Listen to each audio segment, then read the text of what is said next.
Hola muchachones, ¿cómo están? ¿Todo bien? ¿Todo bueno? Dado que ya tenemos nuestro curso de programación orientada a objetos fundamental en el canal, voy a comenzar con videos explicando los principios SOLID. Pero, ¿y qué son los principios SOLID? Son 5 principios muy sólidos. Son fundamentalmente una guía o un estándar para la programación orientada a objetos. Y realmente no solo para la programación orientada a objetos, pero así lo definen los teóricos, así que culpen a otro. Proporcionan un enfoque para escribir código que tiene como objetivo hacerlo más legible, modular, fácil de modificar y mantener, menos acoplado y por supuesto fácil de escalar. O bueno, así debería ser. Y lo que se quiere con esto es que el código, tu código, no se vea así. ¿Pero qué carajo significa SOLID? Pues es un acrónimo. La S significa principio de responsabilidad única, o en inglés Single Responsibility. La O significa Open Close, o principio abierto o cerrado. La L significa Liskov Substitution, que sería en español principio de sustitución de Liskov. La cuarta, que es la I, significa Interface Segregation, principio de segregación de interfaces. Y la quinta y última sería el principio de inversión de dependencias, o en inglés Dependency Inversion. En este video nos importa explicar el primer principio. El primer principio, y creo que uno de los más importantes, como si hubieran 100. O quizás sí, es el principio de responsabilidad única. Para que nos entendamos, si tu mamá, abuela, abuelo, abuele, ¿qué estoy diciendo? Te mandan a comprar una docena de malditos huevos, es para que compres 12 huevos, no que compres 10 huevos o menos y la vuelta la gastes en vicios o vete tú a saber qué. O peor aún, si tu ex es tu ex, significa que no deberías joder más por ahí. No significa que estés buscándola de nuevo para dar lástima. Ei, amor, antes de fazer isso, né? Termina comigo. Por si no se entendió, el principio de responsabilidad única quiere decir una clase, un método, una función, una interfaz o incluso una variable deberían significar y o hacer una sola cosa y no más que eso. ¿Cómo sería tener una clase con varias responsabilidades? Aunque la clase se llama personaje y puede realizar varias acciones, esto podría implicar que tenga muchas responsabilidades o tipos, lo que podría complicar su lógica si consideramos más acciones. Por ejemplo, ¿qué ocurre con un ataque especial o cuando un personaje de tipo físico sube de nivel y aumenta atributos diferentes a los de un personaje de tipo mágico? Y aunque hemos añadido la variable máxima experiencia, la clase sigue siendo la misma. Pues bien, esta variable indica cuánta experiencia acumulada se necesita para subir de nivel. El inicializador sigue igual, pero al final del método atacar se añade la llamada al método privado subir nivel. Este será el encargado de determinar cuándo un personaje debe subir de nivel. Obvio, hace varias cosas que se pueden diferenciar claramente. Verifica la cantidad de experiencia ganada al atacar según el tipo, calcula la nueva experiencia, verifica si la experiencia es suficiente para subir de nivel y efectivamente sube el nivel. Y por último, imprime información para saber qué atributos del personaje subieron de nivel. Al hacer la prueba, instanciando 2 veces la clase personaje, pero con diferente tipo, el resultado nos muestra cada vez que se ejecuta un ataque. En este caso lo hemos simulado con un bucle for para llegar al punto en el que los personajes suben de nivel, hasta que el nivel y los atributos correspondientes a cada personaje se incrementan. Ahora vamos a refactorizar para que cumpla con el principio. La clase abstracta personaje se divide en varios métodos. El método abstracto atacar para que las clases hijas decidan cómo ataca cada tipo de personaje. El método privado abstracto, de nuevo, mejorar habilidades, que implementará la lógica de mejora según el tipo de personaje. Ya saben que pueden entender un poco mejor esto en el curso de programación orientada a objetos que publiqué hace pocas semanas. El método privado verificar nivel, que implementa la lógica común que decide si puede o no subir de nivel y cómo lo hace. El método privado puede subir nivel usado por verificar verificar nivel, para saber si puede o no subir el nivel. Y último, el método privado subir nivel, usado por el método verificar nivel para efectivamente subir el nivel del personaje. A su vez, usa el método abstracto mejorar habilidades. A esto es lo que en programación, y en este caso orientada a objetos, nos referimos con principio de responsabilidad única. Hemos tratado de separar la responsabilidad de las acciones o comportamientos de la clase personaje en métodos muy específicos con una lógica común. Pero aún no hemos resuelto el problema principal, el problema del tipo de personaje. Para solucionarlo, usando el principio hemos creado, como ya vieron, una clase abstracta. Con esta crearemos dos clases hija, la clase guerrero y la clase mago. Primero, para guerrero no hay nada nuevo, hay una definición e inicializador para la clase. Segundo, lo importante, implementamos el método abstracto atacar. Este método del guerrero realiza un ataque perteneciente a un personaje de tipo guerrero y verifica el nivel, usando la lógica ya implementada en la clase padre personaje. En tercer lugar, por supuesto, implementamos el método abstracto mejorar habilidades, que tiene no más que una lógica relacionada solo al guerrero. Ahora, con la clase mago hacemos lo mismo. En primer lugar, tenemos una definición e inicializador con los atributos correspondientes al mago, así como el guerrero tenía sus propios atributos. En el caso del guerrero era fuerza y resistencia, y para el mago tenemos inteligencia y maná. Segundo, el método atacar es implementado, por supuesto, con la particularidad del ataque de un mago. Y para los que vieron Harry Potter, tercero, lo mismo sucede con el método mejorar habilidades. Al implementarlo, incrementamos los atributos correspondientes del mago cuando se sube de nivel. Lo mismo sucedía para el guerrero, pero con los atributos pertenecientes al guerrero. Al ejecutar, el resultado sigue siendo básicamente el mismo que el código anterior, sin refactorizar. Hemos separado los tipos de personaje usando clases. Cada clase tiene su propia lógica y se podría seguir extendiendo según las necesidades y o comportamientos de cada tipo. Y no solo eso, si en nuestro juego queremos tener ahora un tipo demonio, solo tendríamos que crear una nueva clase, y así con tantos tipos como quisiéramos. Como todo en la vida, hay ventajas y desventajas. Tengo dos consideraciones importantes a la hora de aplicar el principio de responsabilidad única. Cada clase debe tener una justificación clara. No hace falta hacer una clase para cada mini responsabilidad solo por separarlo todo en piezas más pequeñas, porque podrías estar diseñando excesivamente muchas clases y al final código difícil de leer realmente. Y la segunda consideración, refactorizar solo si es realmente necesario. Podrías incluso unir clases cuando tenerlas separadas no aporta nada más que tener código más pequeño o muchas clases representando mini responsabilidades. Cuando uno está empezando y aprende este tipo de principios, cree que para hacerlo bien y para que vean tu código mejor hay que hacer muchas mini clases separando en muchas mini responsabilidades, y al final vas a tener código que podría estar en un solo lugar separado. Quizá esto se pueda entender un poquito mejor en los siguientes principios, quizá en el principio de segregación de interfaces, pero eso lo veremos luego. El principio abierto o cerrado, open close, formulado por Bertrand Meyer, es crucial, pues nos indica que una pieza de software, sea una clase, módulo, funciones, métodos o como sea que se llamen en el lenguaje de programación que estés usando, debe permitir la extensión, y con extensión me refiero a abierto sin modificar su código original, y esto quiere decir cerrado. Imaginemos que tenemos una pizzería y la pizza básica principal es la pizza de queso. Cuando los clientes piden ingredientes extra como pepperoni o piña, ¿en serio piña? Simplemente los añades sobre la pizza de queso sin cambiar la receta original. Así puedes ofrecer nuevas opciones sin modificar la pizza de queso que ya funciona. Para el que se puso a ver cómo lo estafan con Pambi y no entendió aún, el principio Open Close establece que un módulo, clase, método o función debe permitir cambiar su comportamiento sin alterar su código original. Veamos cómo sería la clase personaje cuando no cumple con el principio Open Close, clase que por cierto hemos venido usando desde el video anterior. Si quisiéramos agregar un nuevo tipo de personaje, tendríamos que modificar directamente el método atacar.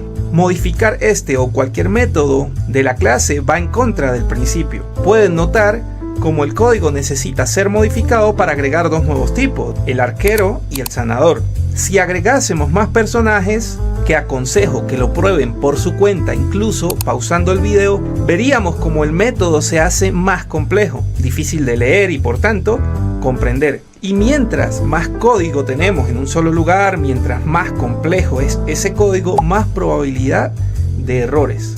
Para quienes vieron el primer video de la serie, se darán cuenta que estamos aplicando a su vez el principio de responsabilidad única. Una vez tenemos refactorizada la clase abstracta personaje y nos centramos en el método atacar, que ahora también es abstracto, vamos a ver cómo la manera correcta de aplicar el principio open close, al menos en este ejemplo, es tener una clase por cada tipo de personaje. Tenemos una clase específica, o podríamos decir una clase especializada para el guerrero, que extiende de la clase personaje, y vemos cómo su método atacar, aparte de implementar el método de la clase padre abstracta personaje, está realmente especializado en lo que sería un ataque del personaje de tipo guerrero. De la misma manera lo podemos ver como el resto de personajes: el mago, el arquero, el sanador. Este diseño cumple con el principio porque permite la incorporación de nuevos tipos de personajes extendiendo la clase personaje, sin necesidad de modificar las clases existentes. Cada subclase define de manera única cómo atacar y cómo se mejora mediante la implementación del método mejorar habilidades, detallando por tanto las habilidades particulares que cada tipo de personaje desarrolla al subir de nivel. Por ejemplo, el guerrero incrementa su fuerza y resistencia, el mago mejora su inteligencia y maná, el arquero aumenta su precisión y el sanador potencia su sabiduría. Al ejecutar simulando con el uso de un bucle for varios ataques para cada personaje, podemos ver el ataque de cada uno de ellos y además podemos ver el momento en que suben de nivel, de acuerdo a los parámetros que configuramos para cada uno de ellos en el inicializador de la clase de cada uno.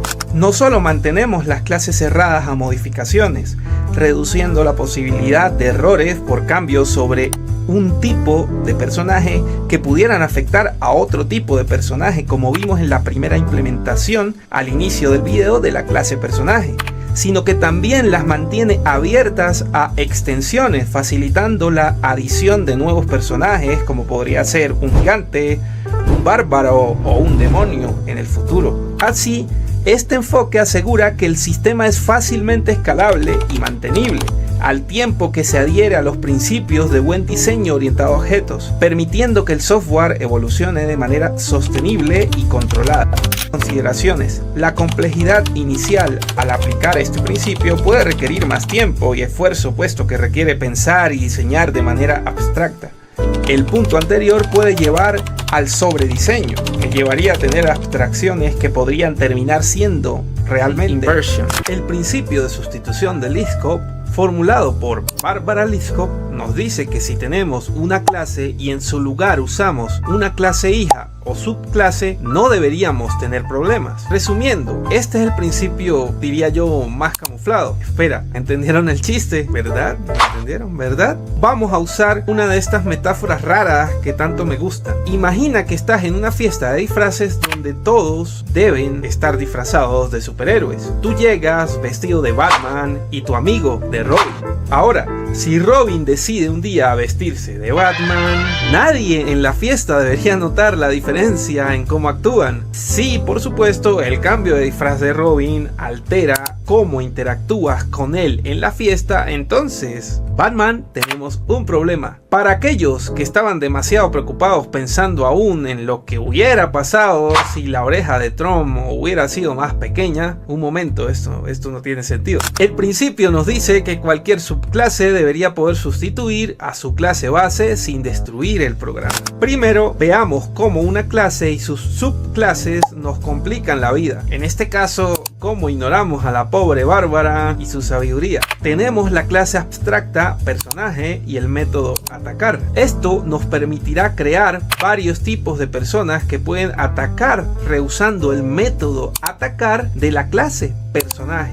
Un momento, ¿notan algo extraño? El sanador está generando una excepción para decirnos que no puede atacar. Bueno, es un sanador. Algunos dirán, bueno, un sanador puede atacar, pero en mi caso yo estoy haciendo el video y yo decido que el sanador no puede atacar. Vamos a probarlo creando instancias de los diferentes personajes y ejecutando su método atacar. Pueden ver cómo se genera una excepción para el sanador, indicando efectivamente que los sanadores no deben andar por allí violentos atacando a la gente. ¿Quién se han creído? Las fuerzas de seguridad de Venezuela. El principio de sustitución del ISCO básicamente nos da una guía para que este código pueda ser ejecutado sin ningún problema. Bueno, no solo este código, en general cualquier código orientado a objetos, sin generar excepciones innecesarias y de manera transparente. Bueno, sí, aquí estamos y seguiremos usando el principio de responsabilidad única y el principio abierto cerrado o open close que hemos visto en los dos primeros videos de esta serie.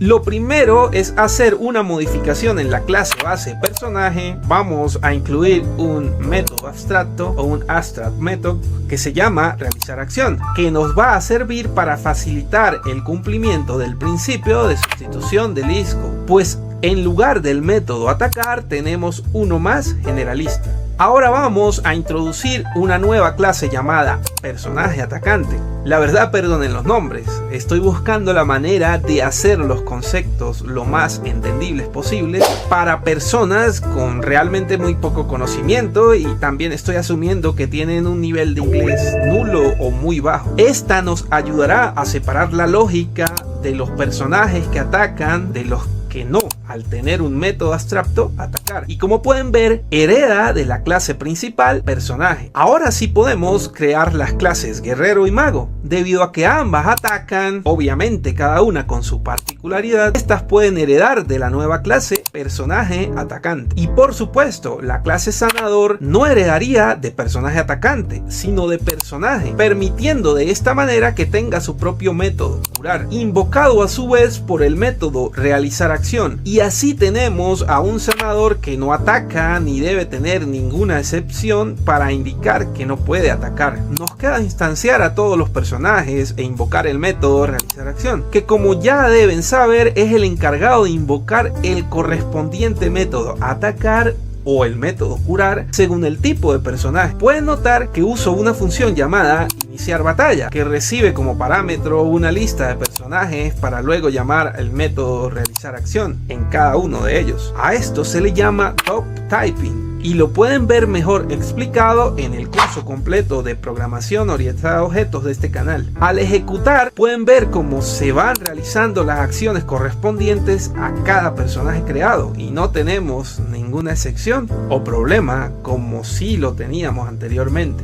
Lo que podemos ver acá es cómo al ejecutar el método realizar acción, que realmente pertenece a la clase principal o base personaje, no tenemos ningún problema, es decir, estamos usando el método desde la clase base, pero su implementación final es la de cada tipo de personaje. Nada más y nada menos estamos cumpliendo con el principio de sustitución del ISCO. Consideraciones, otra vez, ¿por qué?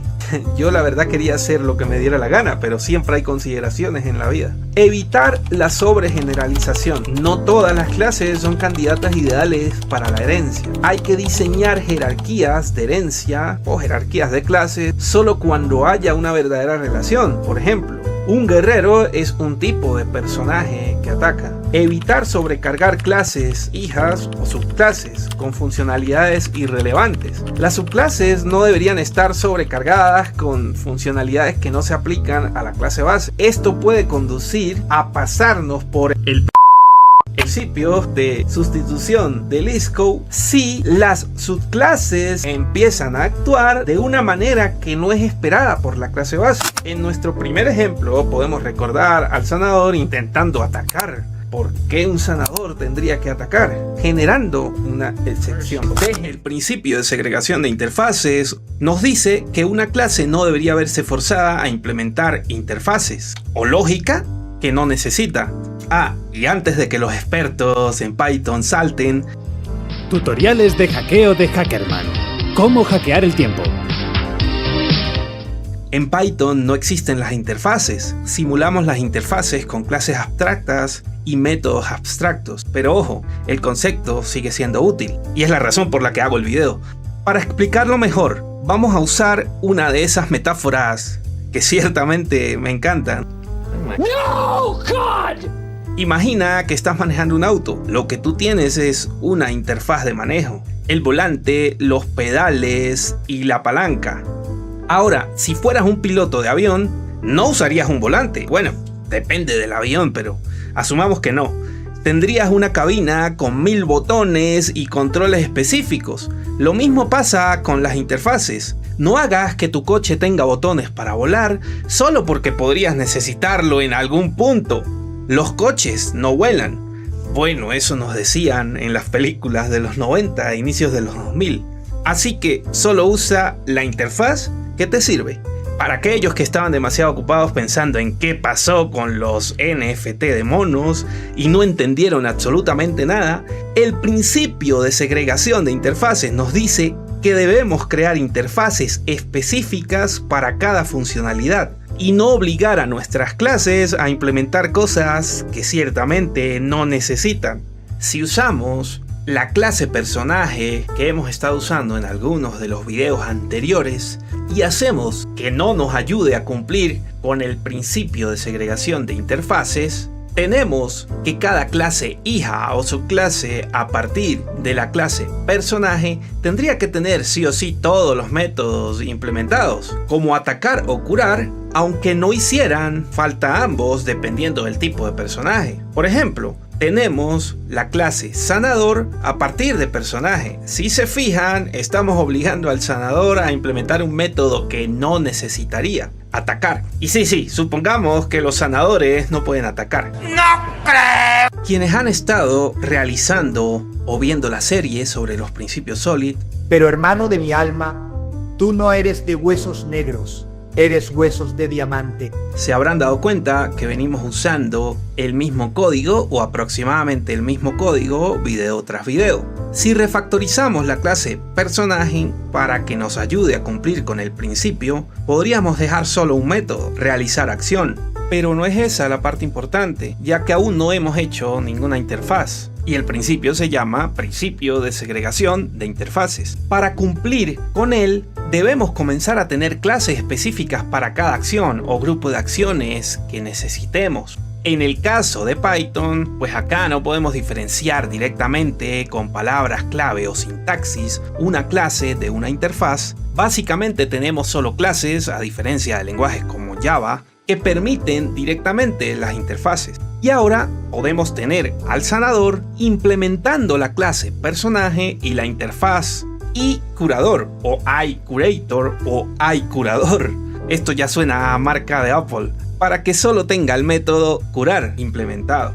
Se estarán preguntando por qué estoy usando una i antes de curador. La i puede usarse como un estándar o patrón, de hecho se usa en algunos lenguajes de programación para indicar que estamos hablando de una interfaz, y en Python me parece bueno hacerlo, ya que Python, como ya mencioné previamente, no permite el uso explícito de interfaces. Para el guerrero necesitamos una interfaz dedicada para el método atacar. La primera combatiente, ¿no? Y luego, por supuesto, implementarlo en la clase guerrero. Si ejecutamos, podemos ver el ataque de cada personaje y además podemos ver el momento en que suben de nivel, de acuerdo, por supuesto, a los parámetros que configuramos para cada uno de los personajes. De esta manera podemos tener múltiples interfaces que hagan nuestro código más modular, es decir, podemos tener métodos que serían reusados por muchos personajes, pero no por todos los personajes, o podemos crear personajes complejos que usen métodos realmente variados. El límite realmente es la imaginación y la memoria de la computadora. Bueno, no, a menos que seas Google Chrome y ahí sí que tienes límites. Pues sí, consideraciones. La cohesión es clave a la hora de aplicar este principio. ¿Qué quiero decir con cohesión? Una clase es cohesiva cuando todos, o al menos la mayoría, de sus métodos están relacionados entre sí. Por ejemplo, en un guerrero podríamos tener un método para atacar otro para defender y otro para esquivar. Ahora, algunos podrían estar tentados a crear una interfaz separada para cada uno de estos métodos, pensando, claro, así podríamos usar estos métodos donde sea necesario. Y es verdad, pero esto nos llevaría a tener muchas interfaces pequeñas, fragmentando las responsabilidades. Es decir, si la responsabilidad de un guerrero es el combate físico, lo que incluye atacar, defender, esquivar y otros, pero separamos cada acción en su propia interfaz, terminamos con micro responsabilidades. Como ya hablamos en el video sobre el principio de responsabilidad única, eso también puede ser un problema. Y ojo, imagina que luego decidimos, por ejemplo, agregar más acciones al guerrero, como saltar, volar, usar 2 espadas o hacer un ataque especial. Tendríamos que crear aún más interfaces, aumentando la complejidad, dificultando el mantenimiento y obviamente haciendo que escalar el código sea un dolor de cabeza. Principio de inversión de dependencias. El último de los principios, Solid, el último de los caballeros, el último gran héroe, el último Void. En el software hay módulos, componentes o clases de alto y bajo nivel. Según cómo lo organicemos, podría ser más complejo de escalar el código y por tanto el software.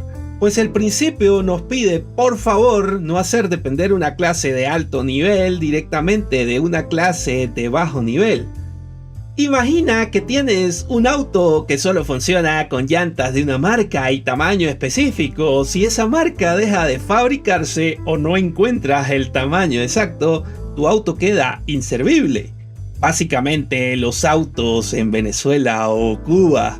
Pero si tu auto está diseñado para aceptar cualquier llanta que cumpla un estándar universal, como el tamaño y la presión adecuados, puedes reemplazarlos fácilmente en cualquier taller. Pues bien, eso es el principio de inversión de dependencias.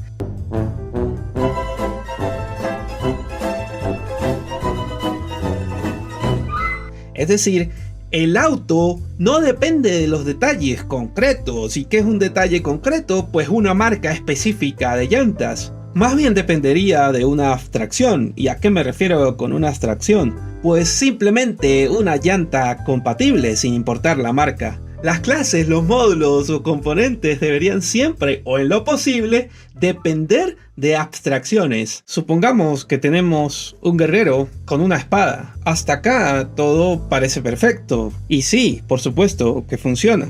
Pero, ¿y si ahora queremos que el guerrero tenga, por ejemplo, una lanza? Y si queremos que ahora el guerrero tenga un arco, ¿qué? ¿Notan el patrón? Cada vez que queremos un arma diferente, tenemos que cambiar la dependencia. La espada, la lanza o el arco. Es decir, tenemos que cambiar el código de la clase guerrero para que cambie el tipo de arma. Pero ¿y cómo podemos evitar tantos cambios en las dependencias del guerrero si solo queremos cambiar su arma? Tenemos la espada, la lanza y el arco. Como ya deben imaginar, son realmente un arma. Si preguntamos por un arma, la respuesta siempre va a ser ¿pero qué arma? Es por eso que ven la clase arma, con un método abstracto usar. Ahora, como muchos sospecharán, el guerrero tiene un arma y no una espada. Acá están notando algo que quizás sea nuevo. Ah, caray.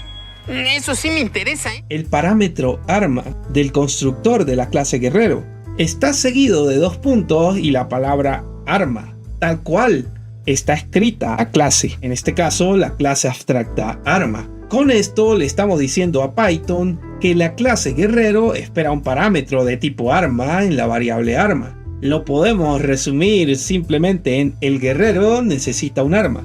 Pero como ya dijimos, un arma es algo abstracto, es un concepto, no es algo tangible o que exista. ¿El para qué cosa de quién? Lo que sí existe es el tipo de arma. La espada, el arco, la lanza.